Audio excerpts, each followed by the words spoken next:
Thank you. Whenever I hear candidate running against a long-term incumbent, and people say there's no way it's going to be it's not going to be possible. Just remember that this is a year that never has happened before. At least in my 39 years of elected office, never happened before. In that, people are absolutely apoplectic about government and how they've ruined their lives.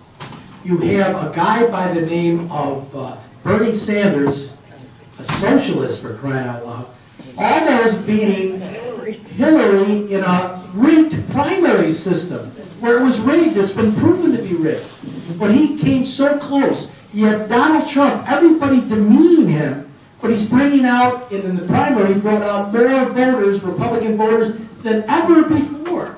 So, the fact of the matter is, no matter what people are saying, and you get a wrong impression by way of the media, that Clinton's ahead, Clinton's this, Clinton's that, the people that are ticked off aren't going to be being interviewed by the media. They're not going to even care about answering polls. So there's going to be a huge, huge Republican turnout in this state. And people are going to express their opinion about government and long-time officials. And that's why Wendy is really going to win this thing. Now, I got to quickly add that there's one exception. There's one long-time official that you don't want to vote against. And you figure it out. I only meant the ones in Washington. All right. Now, the next on my list is a personal friend of mine. I know her from the Assembly. And I've been given the nickname the Bulldog. And I'm clearly not politically correct. I never have been, never will be. My record pales in comparison to Claudia Tenney. She does what's right. She says what's right without any concern whatsoever about the consequences. And in doing that, it's exactly what you want. And in doing that, she's upset some people with money, who put commercials on that are absolutely ludicrous and ridiculous and insulting. But despite all that, she's fighting along, and she's actually, we haven't had a Republican in her seat in about 20 years. Because her predecessor, so-called Republican, actually indicated he's voting for Hillary after all the support from Republicans for all these years. So, all I want to say is, and since I got these glasses, I can say, go girl.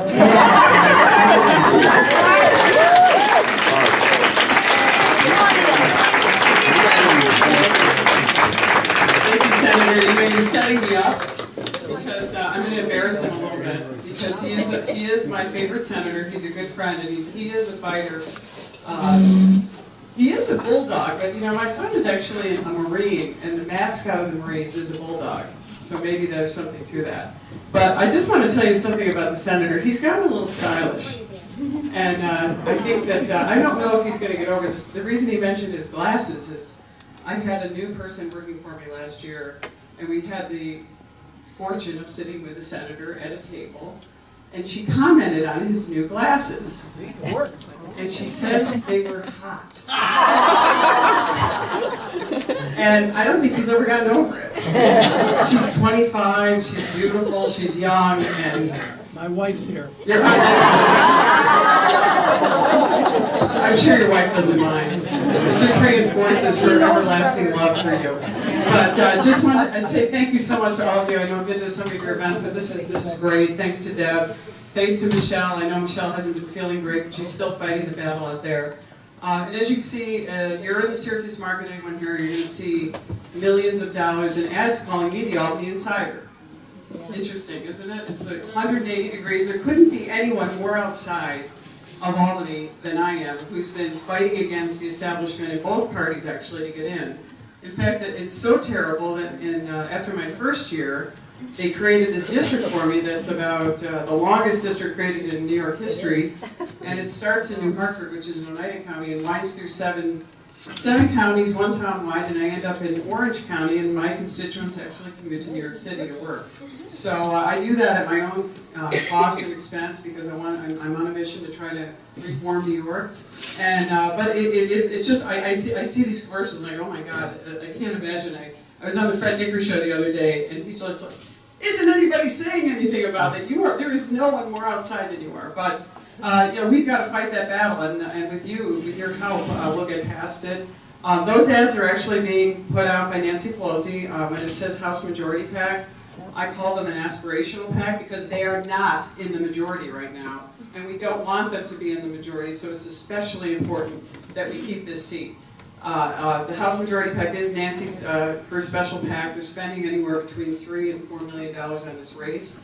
It is a Republican district. A lot of people call it a swing district, but if the truth be told, this is the second most Republican district in the state, NY22, which if you're in Oswego, Madison County, I'm not sure who's on the borders here, Portland County, Oneida County, Shenango, almost all of Broome, a little bit of Tioga, and just a little piece of Berkmore County, that's what the district is.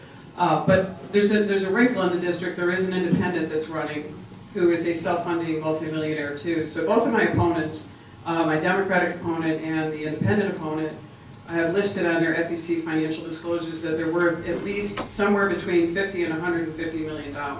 So we are running against not only Nancy Pelosi's money, but big money on both sides. Both of them are trying to fool the voters. They are liberal Democrats. The independent is trying to masquerade as a Republican. He is not. He is one of the largest donors to Hillary Clinton. He is a huge friend of Andrew Cuomo. He is instrumental in many of Andrew Cuomo's programs, but he's trying to, I don't know if you've seen the ads, he's on the barbecue grill there. He's not a Republican in any way. He's I'm sorry. Pork on a stick? Pork on a stick, he hasn't had a chance to do that. I will tell you one thing about him, his company that he runs, which he got in Silicon Valley, their job is to eliminate jobs. So he calls himself a job creator. He's really a job eliminator. His mission is to benefit off of Obamacare, take employees for employers and put them on the Medicaid system only to make the taxpayers cover the cost of health care so that the employers don't have to pay the cost. And I know the senator knows a lot about the budget, and New York State right now, we pay more in Medicaid, and our Medicaid budget is higher than anywhere in the nation. And that's the last thing we need is someone who's going to profit off of Obamacare, which has hurt our small business community and hurt our state in many ways with the healthcare exchanges imploding. It's a huge problem. He also specializes in replacing American workers with foreign workers. You know, this is the guy who calls himself a job creator. He's really quite the opposite of what he's trying to portray himself as. But you know, as for me, as I said, my son is a Marine, and this job is about running for Congress. It's not about you know, cronyism and things that Wendy had just alluded to. But I own a small business. And the difference between me and my opponents, who both own very large businesses, by the way, is that my business was incorporated in the 22nd Congressional District as a New York company in 1946 by my grandfather from Madison County. And it's still in business today. We're a light manufacturing company. We do pharmaceutical packaging 70 years later. We've had our tough times in New York, but we're still incorporated in New York. We're committed to New York. Our employees are the best. We need to keep manufacturing jobs and manufacturing businesses like ours here in New York, and we're going to do that not by cronyism, not by pay-to-play schemes that Andrew Cuomo has put out, and not by the pay-to-play schemes that Hillary Clinton stands for, who's going to, by the way, if she gets elected, God forbid, is going to use the presidency of the United States to probably enrich herself more than any other president in the history of this country. And that's a scary thing. And that's the reason that we need to support our small business community, our family farms, and how we do that, and Senator DeFrancisco knows just how that is because he fights for this in the Senate, and Wendy knows this as well. It's about reducing taxes, reducing the regulatory burden, allowing our entrepreneurs and small businesses to thrive in this state. And that's what I'm going to be fighting for in Washington. We're going to be fighting to protect our veterans. I know that we have a lot of veterans here. That's a primary job also, to rebuild our military, as Wendy alluded to, protect our borders, make sure that we're keeping this country safe, and we're protecting our sovereignty so that we can move on in the future. And for me, it's ClaudiaForCongress.com. We have signs. I know some of Deb and some others have some of my information if you need it. But I just want to say thank you so much to you. Anything you can do to help us, we're not gonna ever match up Nancy Pelosi as far as raising money, but we are gonna fight the fight, and we are winning in every single poll, including all my opponents' polls. So let's keep it that way and have a win, not just for the congressional seat, but don't forget there are 2 Supreme Court justices running on the Republican line that come before John Katko and I, just in case people forget, they're first. So it'll be Wendy, the Supreme Court justices, the congressional candidates, and then we're going to sweep Senator DeFrancisco and Will Barkley sitting in the back into a unanimous win. So they're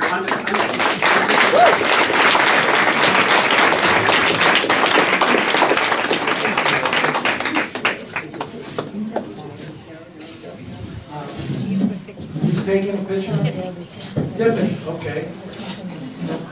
with the microphone. Claudia, you're much too tall. Oh, wait, I want that picture. You want him with his microphone? I want him with his I sexy want glasses. even heels. The sexy glasses. I want the picture with the sexy glasses, yes.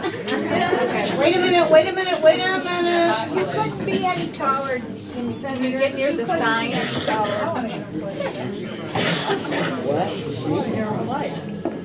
Oh, yeah, he's good. Debbie, move it.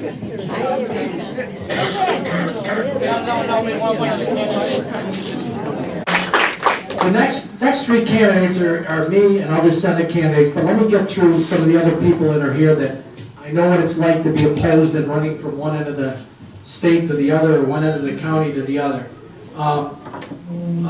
Assemblyman Will Barkley is next, but he's unopposed. We're going to hold him up. Vince Giordano is here. He's running for the Assembly. And Vince just won a very hard-fought primary. And Vince, are you still there? You are. We'll give Vince some time to speak, and then we'll continue with the other candidates that are here.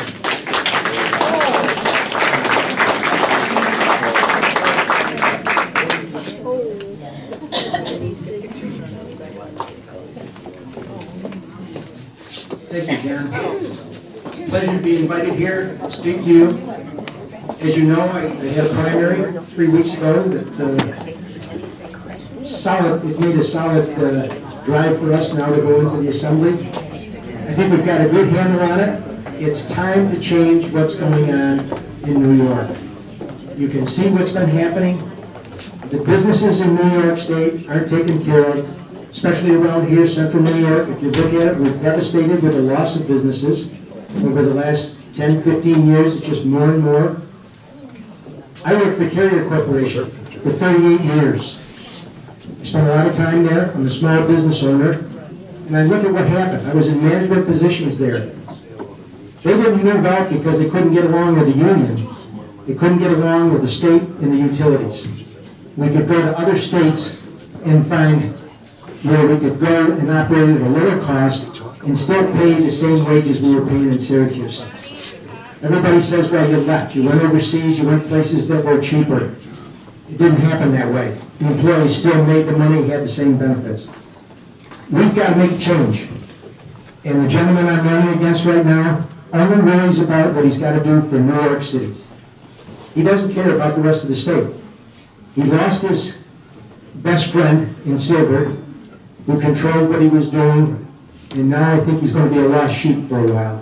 And hopefully we're going to take him out of there and get the House back where we want it. We need to get the strength back in the Assembly that we had before, and now's the time for the change. So I'm looking for all the support I can get from all of you. And I thank you all for the support, because many of you were in the 127th and had to vote in that primary. It was probably the most votes anybody got that day, but we still came out of it. And thank you very much.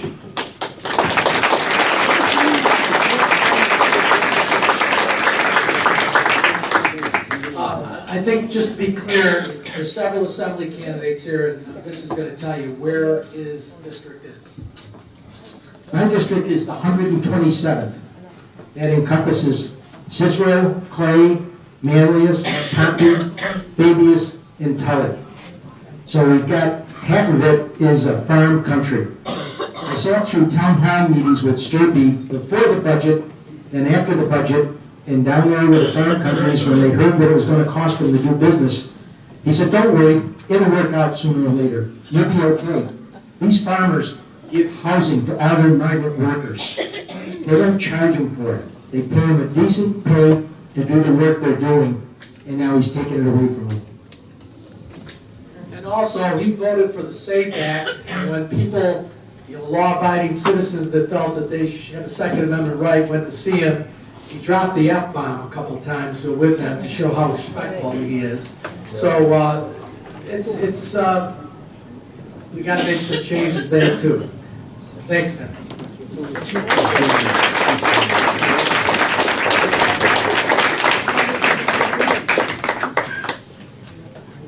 Will, you're the next one after this one, okay?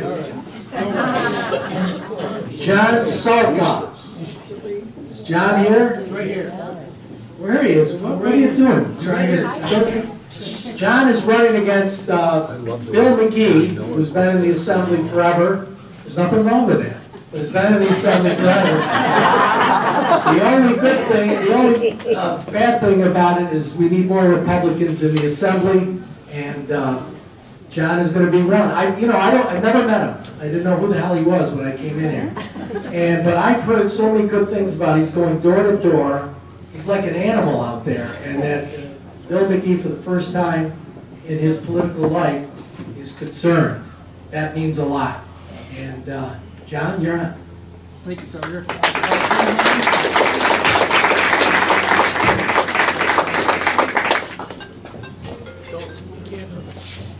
Turn it off while we get it on again.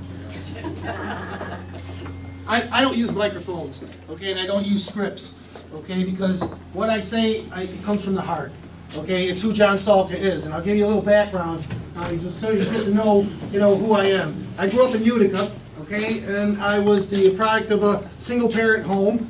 My mother brought us up, and I watched my mother for years and years, little short Italian woman from the Cornhill section of Utica, and originally from Rome. But I watched her for years and years, get up every morning, go to work in the factory, come home, and after she was done doing that, after she was done making supper, we had kids at our table who were welfare kids, okay, who she took care of for extra money. So I watched this woman, this little short, 5-foot-tall woman, Carmela Salka, God rest her soul, all right, worked so hard to make sure that my sister and I had bread on the table. I went to St. Francis de Sales School on Genesee Street in Utica. Always made sure that I had clean clothes, a tie. We used to have to wear the jackets, and the blue pants, and the tan shirts, and the blue ties, and all that. But she always made sure that we were clean and we were well fed.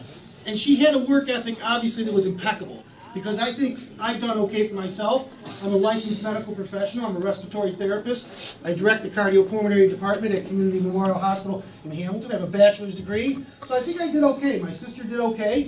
She's got a good home and a respectable job. So I watched this woman, this little woman, work so hard to make sure she did the right thing. And it instilled in me a work ethic that I think was so embedded from the time I was 10 years old, when I used to go in the summertime and pick beans, okay, I couldn't probably been more than 10 cents a basket. But we respected what we did, we earned what we had, and we made sure that that work ethic carried with me forever, for the rest of my life. So I looked at my campaign and I looked at my career in politics, and it's been 16 years now. I spent 7 years on Brookfield Central School Board. I was honored to be president of those 4 years. I'm town supervisor in the town of Brookfield. Been that for 9 years, my 5th term. I unseated a long-term entrenched incumbent, and this is what I plan on doing this year too. I plan on unseating entrenched incumbent. Look, everybody reads in the headlines every day, depending on what paper you're reading, of course, but they're reading what's wrong with Albany. Okay, I'm going to look at what's right with Albany. I'm going to look at being able to work with my associates like Will Barkley, like the senator, like those across the aisle, regardless of their political affiliation, and we're going to do what's right for our district. We're going to do what's right for our constituents. We're going to make sure that I carry that work ethic with me in Albany. Now, I'm 61 years old. If I can spend 4 or 5 terms and then retire, I'm doing okay. So I want to go back to eventually what I did, or maybe retire. But the bottom line is, though, that I want to spend that time most productively. I want to work like a bull. As the senator mentioned, I go door to door, I go to events, I work relentlessly. And that's always been my philosophy in my campaigns for the school board, for the town supervisor. I'm a county legislator in Madison where I chair a number of key committees over the years. And I believe in hard work, I believe in honesty, I believe in looking at someone in the eye and telling them what I'm about and who I'm about. And I'm about them. I'm about the people I represent. And if you ask around, if there's somebody who knows John Salka in Madison and Oneida County and Otsego County, where my district also runs, they're going to say that John is forthright, John's honest, and if he can't do something, he's going to let you know. And there's only one promise I make in my campaign, because I know it's the only promise that I know in my heart I can keep. And that's the promise that I will work as hard as I can. I will work as hard as I can for my constituents. We'll burn the midnight oil over and over and over again. And we'll make sure that the 121st District is represented with the energy and the ideas and the vigor that is needed now to be able to improve Albany on what is already there and make things better. So I'm honored to speak before this group, and I would hope that if you have anybody that is in the 121st Assembly District that you're talking to, please let them know that I'm ready, willing, and able to work, and I'm sincere about it, and I appreciate the kind of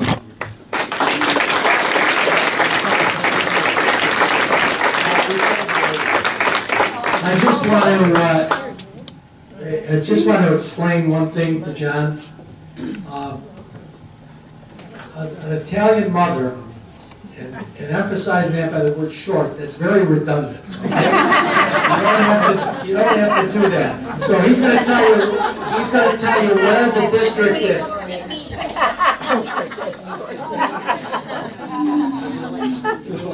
Now, the district actually runs from, that's good, Senator, thank you. Like I said, the district runs from the south side of Oneida Lake all the way to Oneonta, and it goes from Cazenovia to Richfield Springs along the beautiful scenic byway of Route 20. There's also 5 towns in Oneida County that it encompasses, and it's 33 towns, and I've been to every single one of them multiple times. I've knocked on hundreds, if not thousands, of doors already throughout the district. It's a very rural district. I'm very disappointed that my opponent voted for the minimum wage, which is hurting many of the farmers that I have the opportunity to speak to every single day. And with milk at $12 a hundred right now, and possibly going lower, he couldn't have done a worse blow to those farmers who work so hard every day to put food on our table. Again, thank you very much. Thank you.